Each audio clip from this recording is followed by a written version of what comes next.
because don't you feed deer corn? So I'm eating candy corn. Obviously. Clever.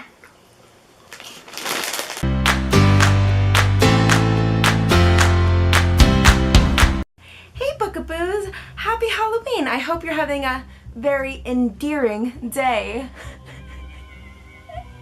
So, today we're filming an episode of Wow, she's not talking about V.E. Schwab's, but we are going to be talking about some books that I feel kind of fulfill, I guess, a sort of Halloween vibe.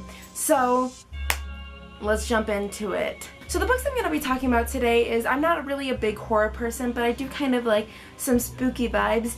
And for me, I've always spent Halloween, the things that I do watch are more of kind of like murder mysteries and mysteries. And so what's more spooky than like a mystery?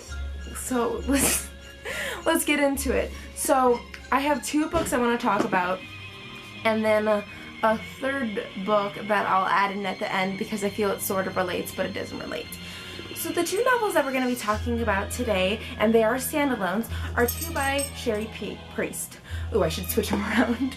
I don't know. They don't really matter. So I'm going to be talking about I Am Princess X and The Agony House. This is actually not... I took off the dust jacket because look how pretty that is. Look at that. Ooh. Ooh. I know that a lot of people during Halloween are suggesting a lot of novels and all that, but I was thinking, how am I going to suggest a kind of spooky, kind of thrillery book to my friends who are not as much of readers? Well, I think these are good books that if you want to suggest them to your, say, non-readers, that it can also get them intrigued because they're because they have a kind of special little intrigue. So basically what it is these two novels both revolve around comics. However, they're not just like about comics, they actually have comics in them. So let me show you them. And this is not going to be any spoilers, so they do have like little details throughout the book, which I super enjoy. But also, intermittently, they have actual comics in the book. So, they have comics inside book, and so I'll also show you some of these because I like literally gobbled this up. But look. This one even has like, I don't know if I'd say I'd probably say it has more comics in it than Princess X, yeah. But basically what it is it's a mashup, it's very meta. It has like both comics and literature inside, which I think is super cool. And a book like this, or this, kind of gets your reader really into the story so that they're really wanting to jump forward and wanting to get to the next part of the comic and find out what's going on, because the comics don't finish until the story finishes. So it's not like you're just reading one comic and then that's it. You're reading the comics to finish the story, which I find very fun. So let's talk about Princess X and then we'll go into Agony House. Princess X is about a girl named May. When she was younger, her and her best friend created this kind of comic called Princess X. Only her and her friend knew about this comic.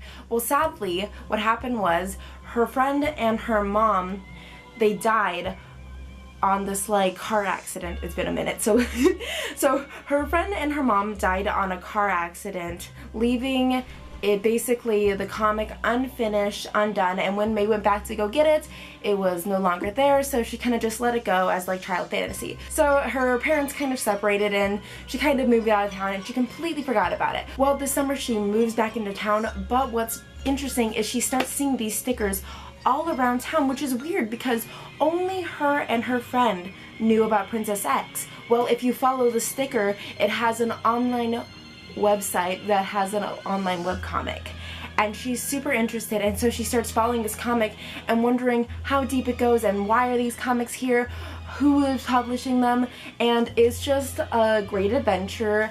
I'm not gonna say that this is the most like unpredictable story. I'm not gonna say you can't predict it, but I think it is a super fun ride, and it's like a super quick read. It's not even 300 pages. It is 320 pages, so it's a very quick read, and I think the comics make the pacing very quick, so if you love quick-paced reads, it is super good for you, and it's just very short and very enjoyable, and it's something that I think that anybody could pick up and just instantly love. If you love comics, I definitely think this is good for you, especially if you love comics that are tied into mysteries, because it's got all those boxes checked off, and it was definitely a win-win for me, and I enjoyed it so much. This is a more newer book, and I feel like this probably is more in the spirit of Halloween. Even though both these books take place in the summer, I definitely got kind of a Halloween-y vibe. This story is about Denise. Denise is just moved back in town, so her parents used to live in Louisiana, but then the big storm came, and so they moved out to Texas to avoid that and do that, but now they're moving back in, and they decided to buy this old house to fix it up, and they're gonna turn it into an inn, kind of like a B&B, you know. So they decide to fix it up. However, there's always a however. When they get to the house, it's like rickety, it's super old, and it's slightly haunted with ghosts. They find this old comic by Joe Vaughn.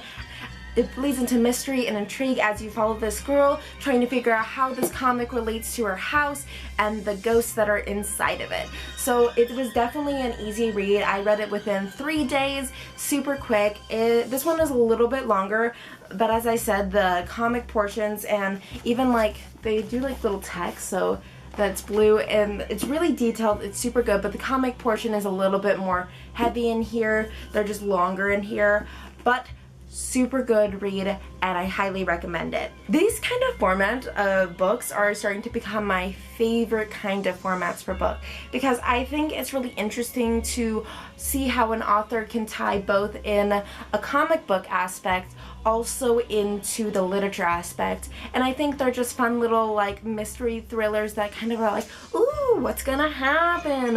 What's gonna go on? And you don't know. And I think that's just super exciting.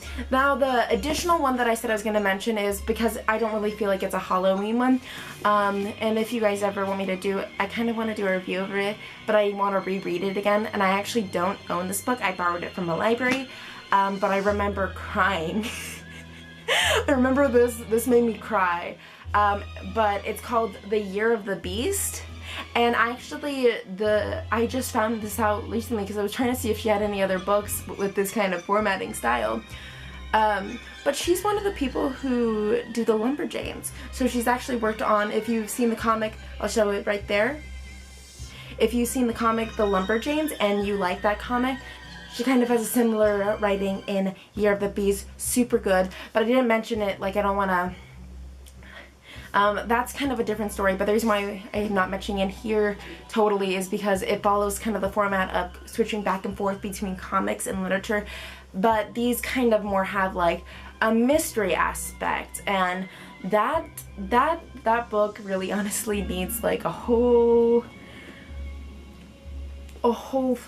video about it, to be honest. So here are my recommendations for some things that you can give to your comic lovers that are a little bit spooky in the season, but they're also very good to kind of get you in the mood. They're definitely very good mysteries, and they're just very exciting and quick paced, and I absolutely love them, and I need to talk about them because I've honestly never seen anybody on here talk about these books.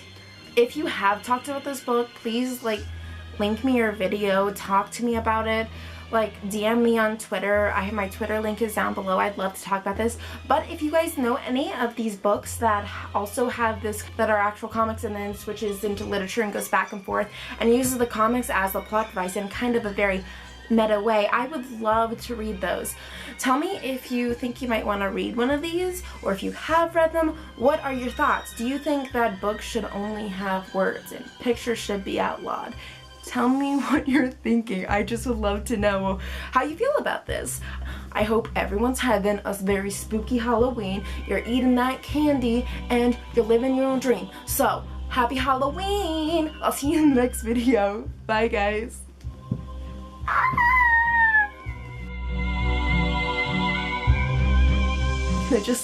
Can this be my outro? Just me like, ha ha ha.